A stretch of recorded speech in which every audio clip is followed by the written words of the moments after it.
One of the most popular questions we get asked all of the time on our Pixel and Lens Facebook group is what lens is good for portraits or landscapes or product photography or weddings, or any of the things. There's no such thing as a lens made for capturing just one subject. In this series, we're gonna be breaking down the strengths and weaknesses of certain focal lengths while we take you guys along on our shoots. Now, this is a challenge because we're just taking the one lens. We're only allowed to shoot at a specific focal length. In this particular video, we're gonna be shooting at 24 millimeters and nothing else. This isn't gonna be like a normal tech review. It's not gonna be super sciencey because quite frankly, I kind of find that shit a little bit boring. But it's gonna be more of like a broad strokes view on how you can use different focal lengths creatively to shoot different subjects. I should note that while most of the photos that you're gonna see in this series are either shot on the Sony 24mm GM 1.4 or the Canon 24-14L, you don't need to have these lenses to shoot good photos. There are many companies that make 24mm lenses in different price ranges, so you just pick something that works best for your budget. Okay, today we're shooting at 24 millimeters. I'm so excited because this is my favorite focal length. This is a series, a non-technical workshop series where we explore different focal lengths while shooting a variety of subjects. This is the Focal Length Challenge. We're hiking out to Eternal Flame Falls in a blizzard. It's very magical. This kind of reminds me of our old school Vancouver adventures. We're shooting 24 millimeters on a full frame camera today, and we're gonna see what kind of landscapes we can get. This is being shot right now on the A6400, which is a crop body with the 10 to 18 millimeter lens. Yeah, so during this series, when we talk about shooting at a certain focal length, we don't mean the video, we mean photography. This is like a photography-based series. Tell me that isn't friggin' magical right now. Ugh!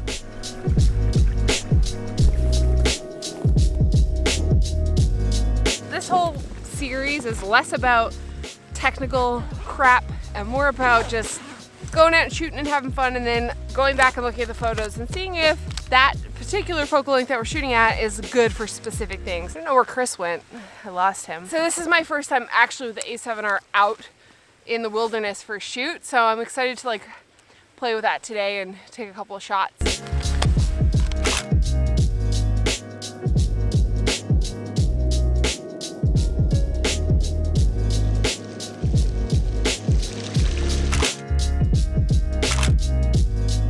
I'm up to my ankles in water right now. There's nowhere to hike up these falls. I'm getting covered. We're gonna go the whole way.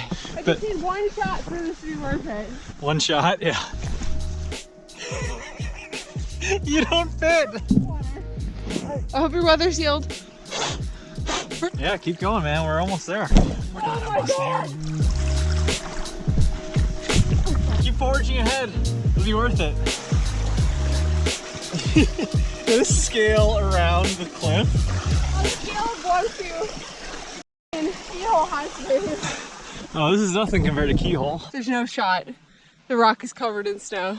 There's a little hole where the flame is. You look great, by the way. Smoke. That's Are you joking? You're joking. Like you got like a snot Look at Snoxicle. Got my sweet Darth Vader goggles on. Oh shit!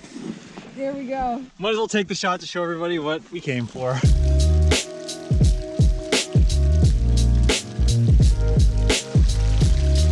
Alright, it was a bit of a bust. The waterfall is covered in snow.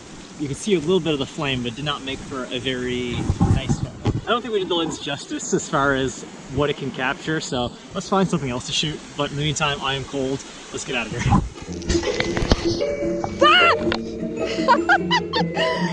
Oh, man down. Oh! I instantly regret that. Oh my god. Ah! Oh my god! This is an actual hiking spot. Okay, talk about a challenge. Like shooting in the winter is like no joke. Oh my god. They're actually so... Can't feel my fingers at all. My mouth is frozen. No, like, I feel like I can't talk either. It's so funny because this is not a treacherous hike for people who are experienced at hiking, but we are not experienced at hiking and we're bad hikers, so. It's like everything else is fine. I'm comfortable everywhere else except for my like feet. Actually, it's only my right foot. My left foot's fine. Both feet, both hands for me. All right, let's get home. So this is the first episode in this series, and it's challenging. This is the first time I've gone out and just shot with one focal length. Not even just one lens, like one focal length. Everything at 24 millimeters. And it is challenging because some subjects and landscapes lend themselves better to different focal lengths. So some things would be better shot wider than 24, and some things would be better shot tighter than 24. So the falls were a total bust. We hiked all the way in there. That's an actual hiking trail, by the way. But we had just had kind of like a snowstorm. It was in the middle of a blizzard, and it was a little mild, so things were kind of melting. So that hiking spot was a bit messy to hike to. And then when we got to the falls, unfortunately, they were covered in snow, and the shot was awful. Like, it looked dirty, and there was no detail because it was just covered in snow. It just like wasn't a good shot.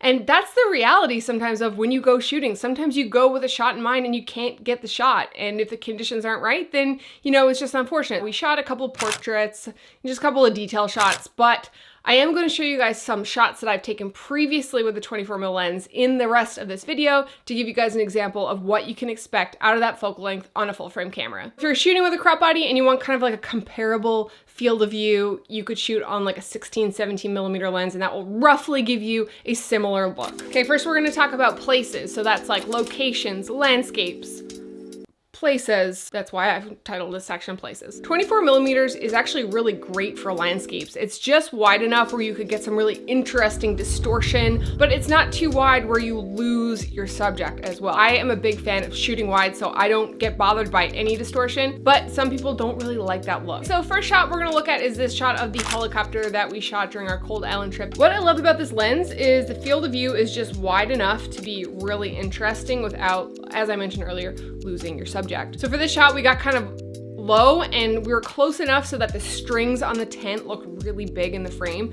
But again, there's not a lot of distortion, but it still looks really interesting because the tent looks large in comparison to the helicopter. Shooting at 1.4 or 1.8 on the 24mm lens, it still gives you some shallow depth of field without being too close up. So it's still wide, you're still getting a little bit of separation between the subject and the background, which you could see in this helicopter shot. That's a tight space. We're capturing a lot of field of view there. We're also getting the dash in focus, and then the fog is kind of like creamed out a little bit, which is kind of a nice look. Shooting over to this waterfall shot we shot at Glen Watkins, 24 lends itself well to vertical landscapes. So again, wide enough to capture the whole waterfall here, not too wide where there's so much distortion where the waterfall feels like it's too pushed back. This field of view is also really good for interior shots, so it might not be quite wide enough for a room shot. I like it for kind of medium view shots, shelf styling shots, detail shots.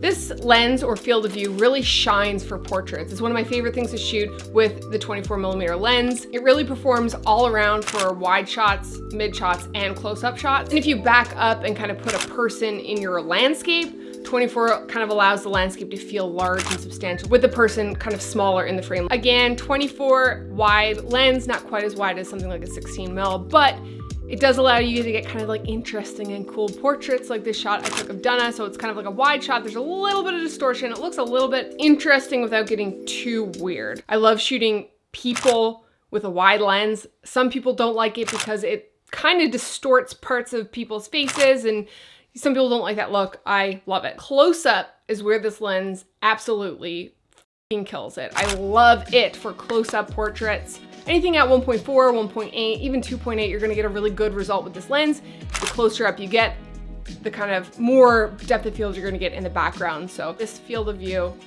so good, so good.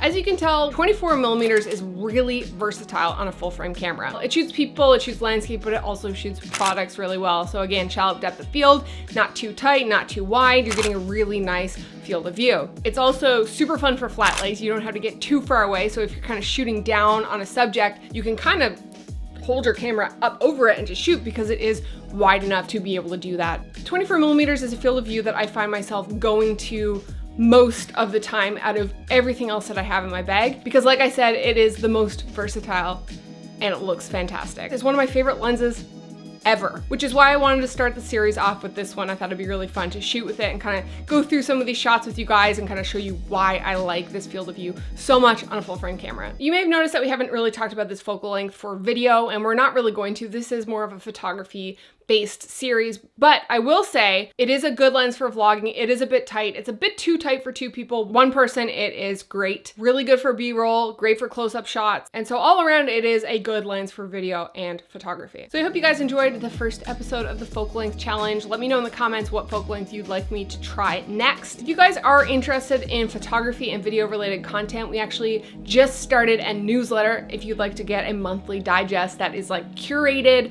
We're going to be sending out some cool stuff like challenges, tutorials, features, and probably some exclusive free downloads just for our email subscribers. So if you want to check it out, link is in the description box below. I can't say description box. The link is in the description box. So that's it for me. I hope you guys enjoyed it. If you liked the video, give it a thumbs up, subscribe, and hit the bell so you get notified when we post new videos. And we'll see you on the next one.